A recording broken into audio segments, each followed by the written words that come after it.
ఉత్తర్వుల మేరకు Tadepalligudem municipal commissioner గారు మరియు మున్సిపల్ హెల్త్ ఆఫీసరు మరియు శానిటరీ ఇన్స్పెక్టర్ వారి ఆధ్వర్యంలో ఈనాడు పట్టణంలోని వివిధ రెస్టారెంట్లు, మిల్క్ డైరీలను మరియు స్వీట్ షాపులను తనిఖీ చేయడం జరిగినది.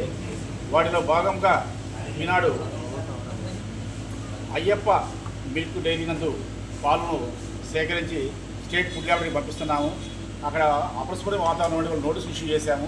అదేవిధంగా ఫుడ్ ఫారెస్ట్ నందు రోజుల తరబడి నిల్వ ఉంచినటువంటి చెడిపోయినటువంటి ఆహార పదార్థాలు, మాంసము, చికెను ఉన్నటువంటి ఆ ఫ్రిడ్జ్ బాగా పూర్తిగా చెడిపోయి ఐస్కి బాగా కట్టగట్టిపోయినది.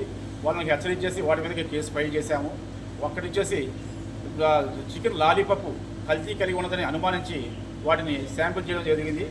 ఆ చికెన్ లాలీపప్పును state food lab Nacharam Hyderabad పంపిస్తున్నాము.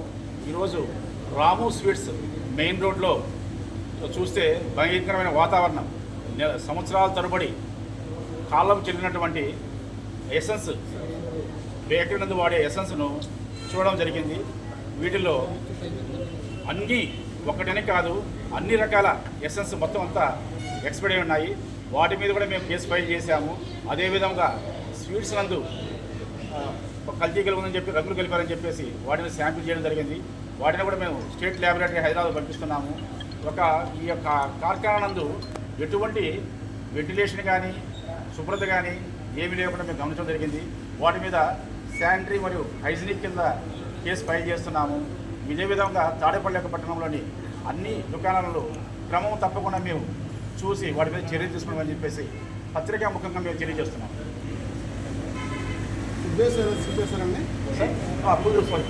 ఈరోజు ఎక్స్పైర్ అయినటువంటి దగ్గరగా 22 రకాల ఎసెన్స్ను సీజ్ చేయడం జరిగింది. అదేవిధంగా పాలు కూడా సీజ్ చేశాము. అదేవిధంగా హోటల్ వచ్చేసి దగ్గర 4 కిలోలు మటను, చికెను ఐటమ్స్ వచ్చేసి బాగా స్టైల్ ఫుడ్ను దాని మీద వచ్చేసి మున్సిపల్ కమిషనర్ స్టాఫ్తో ఫినాయిల్ జల్లించేసి ఒక గోజులో పాతిపెట్టడం జరిగింది. వాటి మీద కూడా మేము కేసు ఫైల్ చేశాము. వివిధ రకాలుగా వాళ్ళందరి మీద కేసు ఫైల్ జరిగింది. ఇదే క్రమం తప్పకుండా పట్టణంలో కంపల్సరీగా అన్ని హోటల్ తనిఖీ చేస్తాం, స్వీట్ షాప్ తనిఖీ చేస్తాం. వాటిని తప్పకుండా మేము క్రమబద్ధీకరించడానికి మేము చర్య తీసుకుంటాము. ఆహార కల్తీ నియంత్రణ చేసే విధంగా మన జిల్లా ఫుడ్ ఇన్స్పెక్టర్ గారు, మేము, మా స్టాఫ్, ఎంహెచ్ఓ గారు, అలాగే మా సెక్రటరీస్ అందరూ కూడా కలిసి, సిబ్బంది అందరూ కలిసి రైడ్ చేయడం జరిగింది. అలాగే పాలకేంద్రాలు రైడ్ చేసాం. అక్కడ అసంతృప్తంగా ఉంటే అక్కడ 25,000 రూపాయలు ఫైన్ చేసాం. అలాగే సింగిల్ యూజ్ ప్లాస్టిక్ వాటర్ కూడా వాళ్ళకి ఫైన్ చేయడం జరిగింది.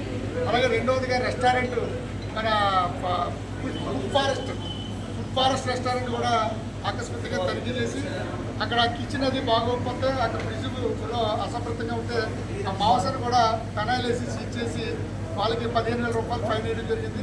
అలాగే ఈరోజు రాము స్వీట్స్లో కూడా మనం అన్ఎక్స్పెక్టెడ్గా రైడ్ చేయడం జరిగింది. చేసిన తర్వాత ఇప్పుడు వంటగదులు చూస్తే వంటగది శుభ్రంగా ఉంటేనే ఇల్లు శుభ్రంగా ఉంటుంది అన్నట్టు ఈ రాము స్వీట్స్లో తయారు చేసే కార్ఖానా చూస్తే చాలా అద్భుతంగా ఉంది. అంటే ఒక సెంటర్ జైలు లాగా వెంటిలేషన్ లేకుండా అశుభ్రతమైన వాతావరణం కలిగి ఉంది. వారికి వార్నింగ్ ఇవ్వడం జరిగింది. దాంట్లో భాగంగా సింగిల్ యూజ్ ప్లాస్టిక్ కూడా వాడుతుండగా గమనించి వారికి 10,000 రూపాయలు ఫైన్ వేయడం జరిగింది. వారి విచిత్రం ఏంటంటే ఇంత వ్యాపారం చేస్తూ ట్రేడ్ లైసెన్స్ బకాయి పెట్టుకుని వ్యాపారం చేస్తున్నారు. ఇది ఇప్పుడు నాకు ఇమీడియట్గా తెలియగానే కట్టకపోతే ఇప్పుడు సీజ్ చేద్దాం అనుకున్నాను. ఇమీడియట్గా ఇప్పుడు వాళ్ళు ట్రేడ్ లైసెన్స్ కూడా పేమెంట్ చేయడం జరిగింది కనుక వాళ్ళకి పర్మిషన్ ఇస్తున్నాం. మరి తదుపరి కూడా ఈ రైడ్స్ ఈ పట్టణంలో ప్రతిరోజు, ప్రతి వారానికి 2 సార్లు 3 సార్లు ఫుడ్ సేఫ్టీ ఆఫీసర్ గారితో మేము కలిసి జాయింట్గా ఇన్స్పెక్షన్ చేసి అనేక హోటల్స్ మీద, అలాగే రెస్టారెంట్ల మీద, అలాగే మిల్క్ డైరీల మీద, మన ఫుడ్ సేఫ్టీ ఎక్కడైతే ఫుడ్ అయితే అక్కడ ఎక్కడైతే తయారవుతుందో అన్నింటి మీద మేము రైడ్ చేసి చర్యలు తీసుకుని వారికి అవసరమైతే కేసులు కూడా పెట్టి వాళ్ళకి ఫైన్ కూడా విధించి ఇక మీద జరుగుతుంది కనుక ఇది ప్రజలందరూ అప్రమత్తమై, వ్యాపారస్తులందరూ అప్రమత్తమై ప్రజలకు మంచి ఫుడ్ని అందించాలి. అలాగే ప్రజలకు మంచి వాతావరణం కల్పించాలి. అలాగే ప్రజలకు సింగిల్ యూజ్ ప్లాస్టిక్ బ్యాన్ చేసాం కనుక పట్టణంలో సింగిల్ యూజ్ ప్లాస్టిక్ ఎవరు వాడడానికి కానీ అమ్మడానికి కానీ వీల్లేదు. ఇస్తే వారు కఠినమైన చర్యలు తీసుకుంటామని ఈ యొక్క పత్రిక ముఖంగా మీ అందరికీ కూడా హెచ్చరించడం జరుగుతుంది. ఈ అందరూ కూడా మీరందరూ సహకరించండి. పట్టణాన్ని మంచి ఆరోగ్యవంతమైన పట్టణంగా, పరిసరాలు శుభ్రంగా ఉండే పట్టణంగా తీర్చిదిద్దాలని కోరుకుంటున్నాం. ఇట్లు కమిషనర్ తాడేపల్లిగూడెం పురపాలక సంఘం.